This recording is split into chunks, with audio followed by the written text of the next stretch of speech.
Okay, so I'm just going to speak for about 15 minutes about something that is near and dear to me, which is really thinking about your career in different ways. There's so many career moves that we can make, but really COVID-19 has changed the way that we think about physician career advancement in some ways. I want to be pretty frank about that, especially when we talk about women faculty careers.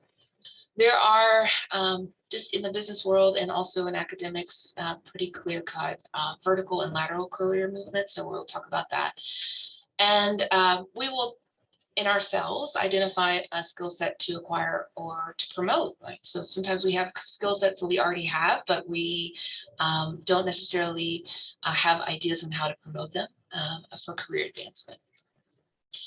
So I just have a few minutes, so I won't go into detail, but if you have not had a chance, take a look at the National Academy of Science, Engineering, and Medicine's report from last year called The Impact of COVID-19 on Careers in Women in Academic Sciences, Engineering, and Medicine. I would suggest taking a look at it. It's just like all their other reports. It's this thick, right, on the PDF, so don't print it. But it is really wonderful, especially if you're thinking about making some arguments for yourself and using data to back it up. It's all there. So here's some things I thought that were really pertinent to our discussion.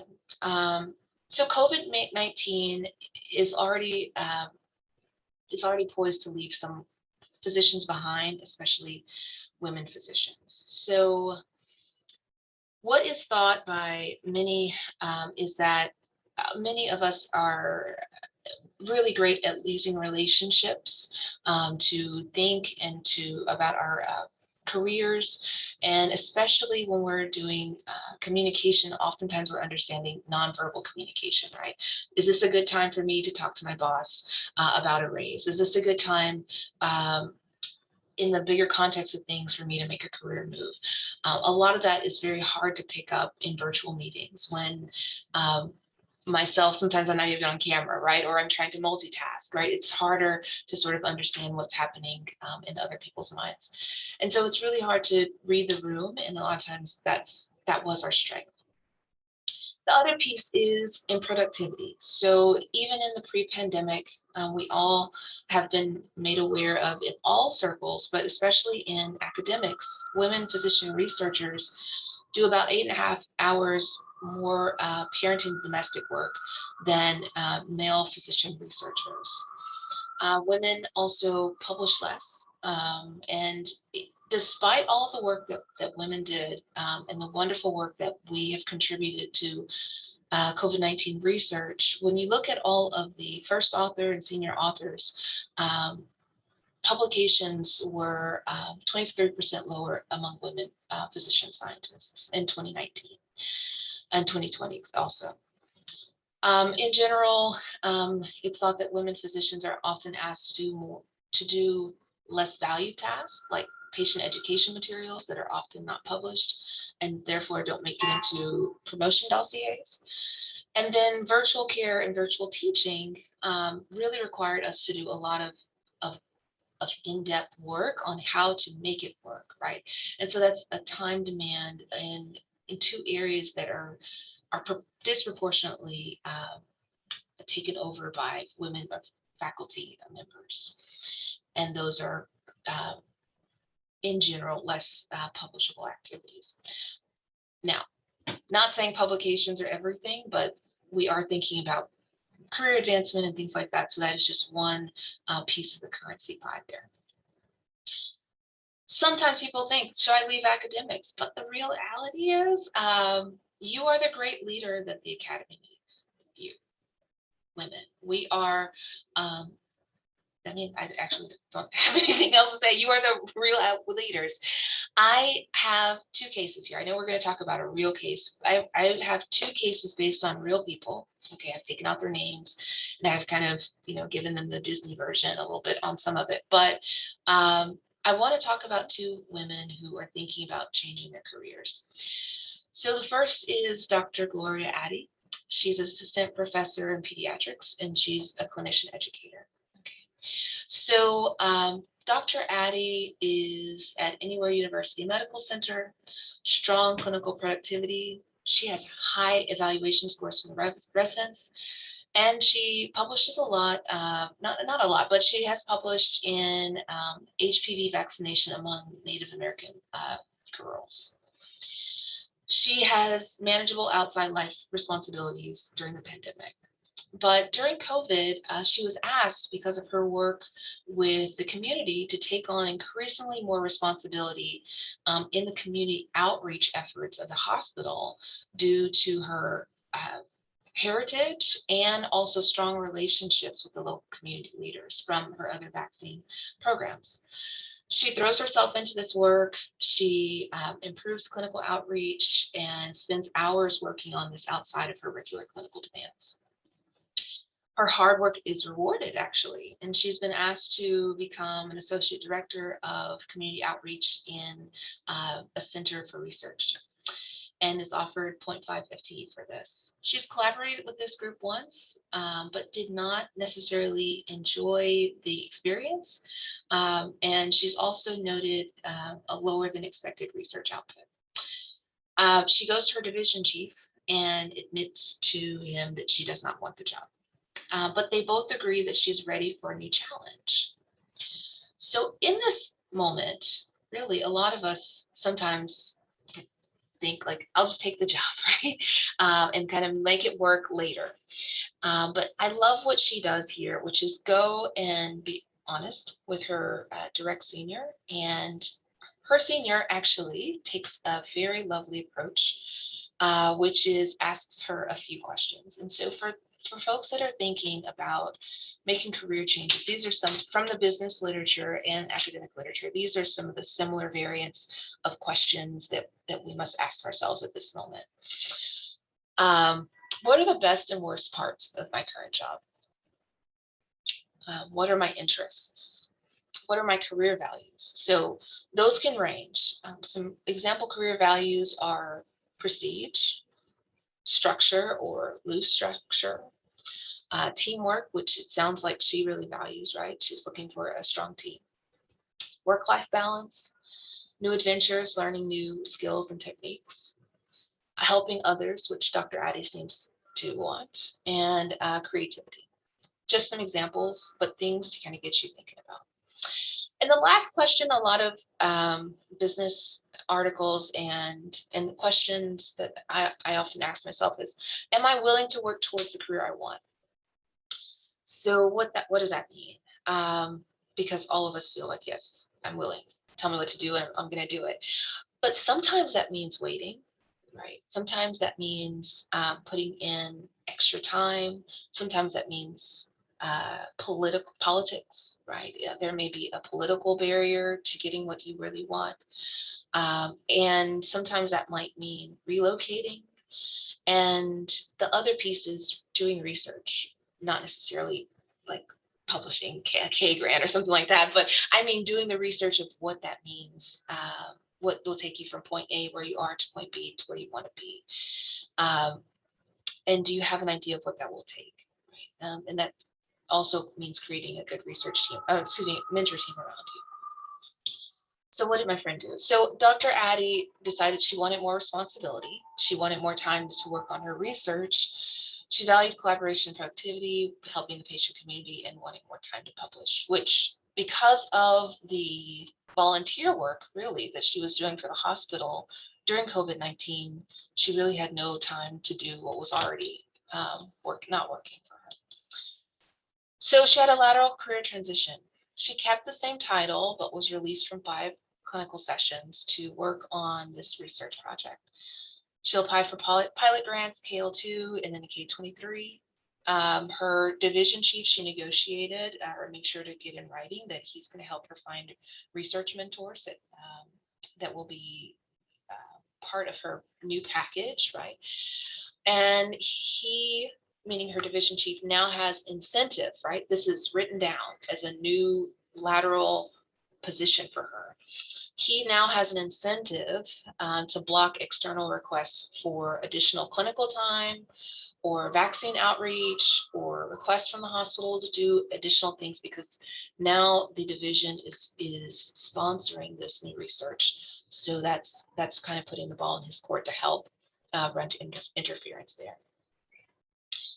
So lateral career transitions are really a great time to work on marketable skills, expand your network with a new circle of co-mentors and co-workers, an opportunity to expand your career path. Visually, though, the new job can be equal to in scope or on the same level on the org chart as your own old job, but you may or may not report to the same manager. Reasons to consider: they oftentimes reduce burnout, right? So and they can be really fun, right? So she's working on something that she was already doing on her nights and weekends, and now she can focus energy there. Truly, and this is something that oftentimes we don't understand when we're very new, there are limitations to how many senior positions or even mid-career positions there are in one organization. So a lateral career move can help with a change in career interests, and you're sort of promoting yourself. With an increase in skill set, you are actually making yourself more employable, because now you have a larger toolbox and you can apply for various different positions in the future. You will, by design, increase your network within your system, and then also externally if you do present things at conferences or interact with other people outside of your academic center related to your new job. This is for your boss, right? This is a huge save to your organization on hiring and recruitment. And it moves the high achiever, which is you, into a department that has more room for continued upward growth, right? So there's lots of consideration, though, for why people don't do lateral career moves, which is the pay is typically the same or similar. It's not a shiny job, right? So a lot of times our family and friends celebrate when we're the associate director of XYZ, or now I've been promoted to the director. But you are promoting yourself, right? You are changing and creating a transition that has many other benefits that may not come with this new shiny title, but you're doing work that is meaningful to you. Of course, we know in academic medicine, many of us have these phenotypes and we're married to them. So oftentimes when we change careers, there may be some gentle ribbing, like, oh, you're going to the dark side of research, or you're going to whatever people will say. But, and that's just, it's all a part of it, right? So we all have to kind of think about those things. So what we do know about career transitions in male versus female, a lot of times, and this is in that NASEM report I was talking about, startup packages can look different when men and women negotiate, and that's the just the honest truth. So we have to think clearly about negotiating. I'll give a really great resource at the end to get what you need. So this takes the research, the upfront research. Is 5 clinical sessions enough? Like is being released from 5 sessions enough to get her pilot grant? And then the K-23, that's for her to decide what she feels like she needs. There are gender differences, as I mentioned. Emphasize to who you're negotiating with that you will be learning. So you'll need to ask for the training that you need, right? And please, please, please have faith in yourself to walk away from lateral career traps. So protected time, but then there's not a lot of resources to achieve the goals. There's not enough mentorship to do and to execute what you're being asked to do. And short timeline for deliverables are real barriers I see to lateral career transitions, and you really just don't want to fall into that trap. Celebrate this as if you're promoted. It's a real new chapter for you. Okay. I'm going to keep moving really quickly. I have a couple minutes left. So Dr. Pope is assistant professor of OB/GYN, patient safety scientist. She's been at this medical center for 9 years. Okay. She did go up for promotion about 3 years ago, was not successful. because she took a lot of time and was part-time initially to take care of her young family. But she's been a rock star since. She's published in academic medicine, a lot of the patient safety journals, and she's even co-chaired the Quality and Safety Committee for ACOG for about 18 months. She's mentored 15 residents and medical students in quality programs for the hospital. And during COVID, she was asked by the director of patient safety to lead quite a few patient safety programs about vaccine rates, et cetera, with rave reviews. So everyone, and herself included, was kind of suspecting that she was going to be moved up in the patient safety world. She got an email one morning when she was sitting at her desk that they were announcing that the current director of patient safety, the one that asked her to do all those projects, is leaving, right? And they are doing an open call for her replacement. And she's wondering to herself, why is she finding out this way? Wouldn't she have been a shoe-in for this job? Isn't anyone noticing her success and promoting her? Right? She wants to move up. She goes to talk to her department chair, who's pretty fuzzy about her work. Asked her, I don't know much about your work. Was it published? It didn't really make it up to my desk, right? But she tells you that this would be a great opportunity, and she needs more information about how well you've been doing and what value you've brought to the hospital, or what value she's brought to the hospital. So educating gatekeepers and decision makers about you really comes down to branding and self-promotion, which oftentimes okay, I'm not going to put everyone in this bucket. Sometimes we're not that great at telling everyone about all the wonderful things you're doing that may be limited to just the hospital, or just the academic side, or just in education, or just in research, but people aren't seeing because it's not published or sent in emails and things like that. So one thing that I have found time and time again to be helpful is the executive summary.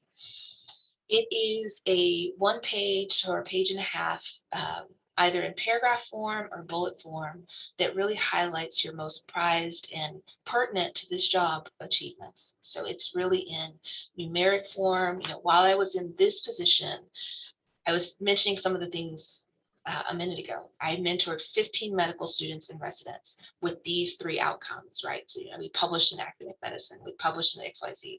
While I was a co-chair on the ACOG patient safety committee, these are the highlighted numeric outcomes that we found.